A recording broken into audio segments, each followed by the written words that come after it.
Fake service dog, what does that mean to you? I'm asking you directly. What does a fake service dog mean to you? Is it just someone putting a jacket on a dog? Or is it something much more damaging than that? Let's have a chat about it. Let's discuss it. Let's have a think about it. Fake service dog. What damage does it do? It's becoming a craze. All the work that the trainers and handlers put in is now being undermined. Airlines are tightening rules. Why? Untrained dogs in jackets that are brought online. They can be bought in stores as well. But what's the danger? I know there's a lot of people out there that'll be like, "Oh, my dog's fine, it's fine. He can come in the cabin with me." Can he?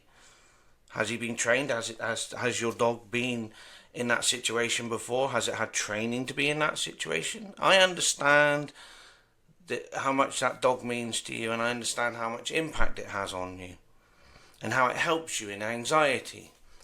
But it has to be a fully trained service dog. You can't just put a jacket on a dog and call it a service dog. That's not fair. That's not fair on the dog. It's not fair on the people around them.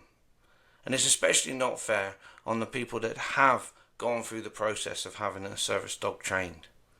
Whether that's owner trained or the dog has been trained in a facility. Doesn't matter. They have that dog for a reason. So to purchase a jacket and put it on any dog and then call it a service dog, it's not right, it's not fair. As I just explained, it's not fair on the dog. It's not fair at all. It's just not fair to the service dog community. I understand you may not be aware of it. You may not be aware of the damage that you're doing. It damages. It's damaging. It is damaging the industry. So to all those trainers who train dogs, and it's heartbreaking, because genuine people who need genuine service dogs, who have genuine service dogs, who have been through the journey of having their dog qualified,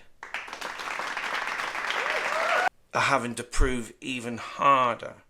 They're having to prove even more. They're having to go into the logistics as to why they have a service dog. That shouldn't even be a question. Why someone has a service dog, and then expecting that person to explain their medical condition. We shouldn't be at that point. It's not fair. It's not right, it's not fair, and it's disrespectful. You shouldn't have to come forward and disclose why you have a service dog. The fact that you have a service dog should be enough. Now in BC, you're fortunate enough to have the ID cards. Hand the card over. Woofability Service Dog Training, when you're using them to train your dog, they issue you with a card and a letter to back up, as well as the government ID, to back up that that dog has had official training. So to just rock up and just say, "Hey, my dog's a service dog." Nah, there's more to it than that. There's way more that goes into it than that. Being public access ready, key component. A service dog should not be going berserk on the end of a leash. A service dog, an official service dog, won't be going berserk on the end of a leash.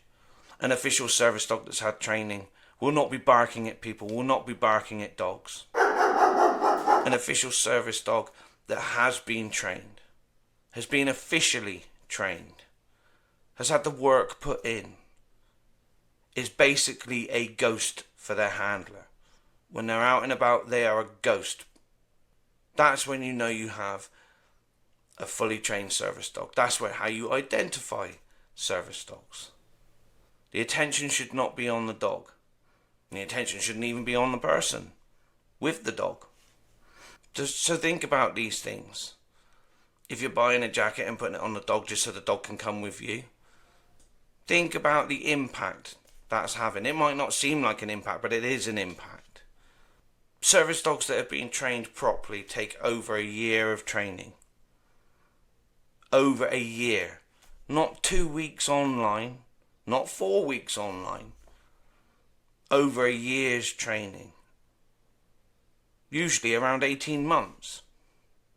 There's also a financial commitment from the handler, unless the dog has been donated. But irrespective of that, there is a financial commitment to that service dog that one individual makes for that service dog. So to put a jacket that's maybe bought for $30, $40 online and put it on your dog, no. There's more of a financial commitment than that. This is a community that have hidden disabilities, who already find life hard. The need for the service dog is to help them navigate through life's challenges. Is to help them get through those challenges that life throws them, to overcome their hidden illnesses. Now, it's not just a community of people that have hidden illnesses. It's physical as well. Again, irrespective, it doesn't matter why someone has a service dog. And personally, I find that hard because I don't distinguish between the two. I don't think what is wrong, why do you have that service dog? That's not how I view it. That's not how we as a society view it. For a handler, it's a hard journey. It's exciting, it's fun. There's a lot of learning, but it's a hard journey. So again, I'm going to circle back to this point about putting a jacket on a dog and saying it's your service dog. How would you feel if that was you? How would you feel if you had a condition or an illness and you had a service dog and you went through the journey of getting a service dog, yet you knew someone just bought a jacket online, put it on their dog, and was being treated like that was a service dog, yet you know that's not a service dog. The behaviour of the dog is not the behaviour of a service dog. How would that make you feel? So let's just take a moment to think about that. So I know, it looks easy. I'm just going to buy a jacket. The dog can come with me wherever I need it to go. I'll buy a jacket online, put it on the dog. And I get my dog with me all the time. That seems fair. No, it's not. It's not fair. As a comparison, if you saw someone in a wheelchair, would you go up to them and ask why they're in a wheelchair? Would you ask them to prove that they can't walk? If someone's on crutches, would you ask them to prove why they need those crutches? So why are service dog handlers asked to justify their medical aid? Think about that. Think about what that feels like.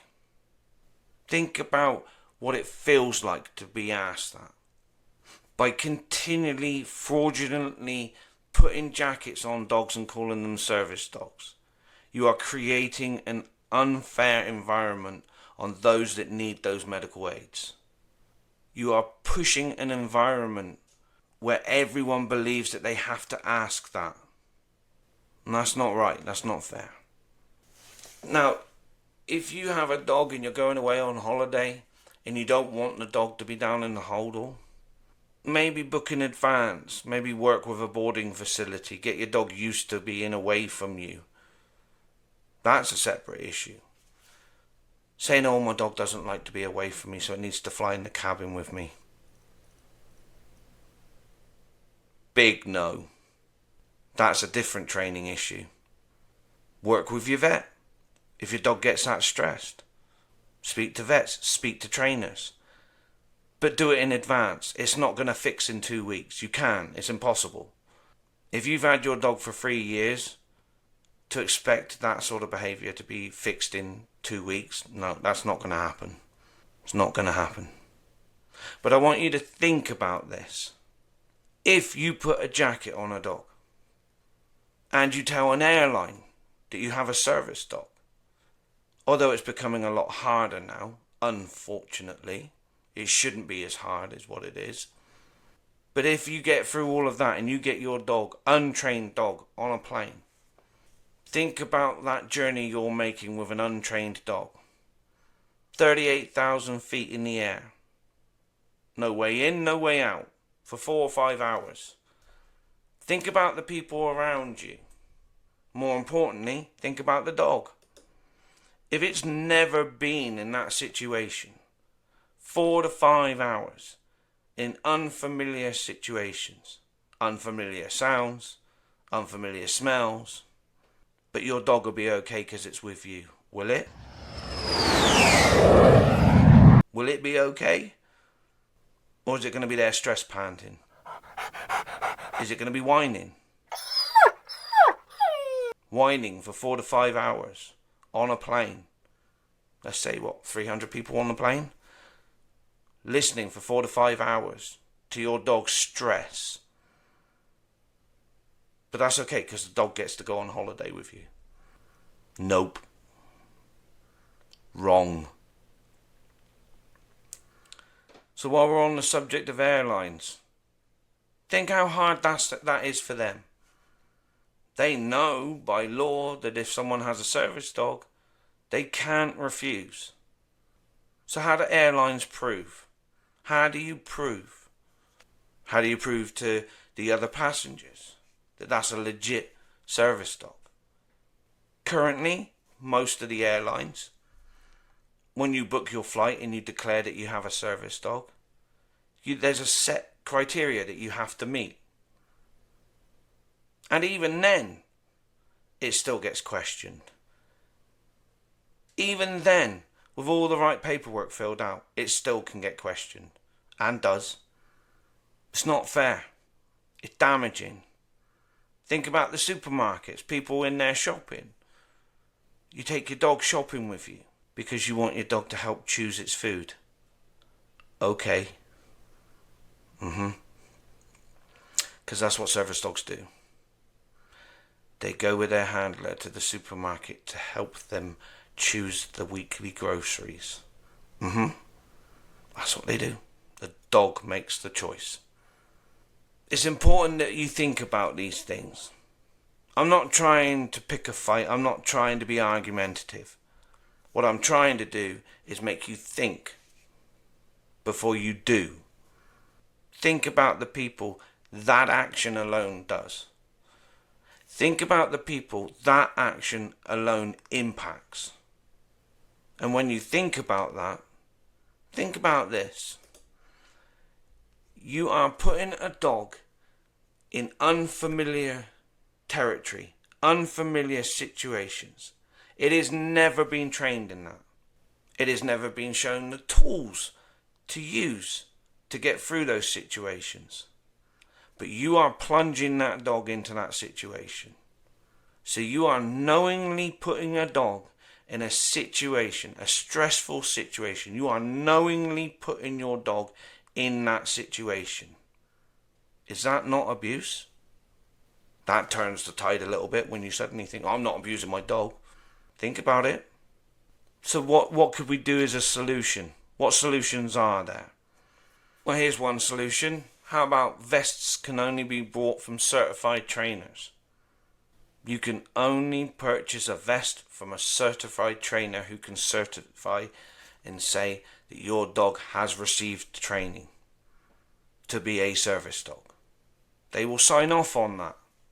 You have the BC Service Dog Assessment Card, an official government ID for the handler and for the dog. Proof of training. You can't get it otherwise. There should be a heavier penalty if caught faking. I mean, what is the penalty now? Telling off? If you imitate or fake something official, usually there's a cost. Usually you're breaking the law. You're fraudulently breaking the law. So why can that not apply to service dogs?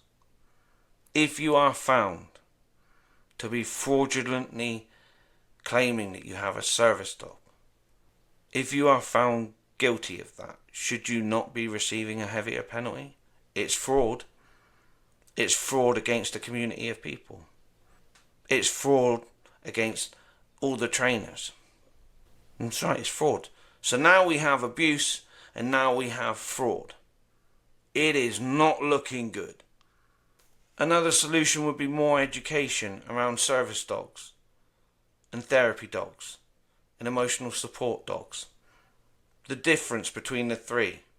Because there is. A service dog is not a therapy dog. A therapy dog is not a service dog. An emotional support animal is not a therapy dog or a service dog. Each one has a vital role in helping someone.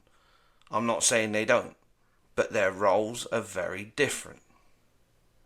So maybe some more education.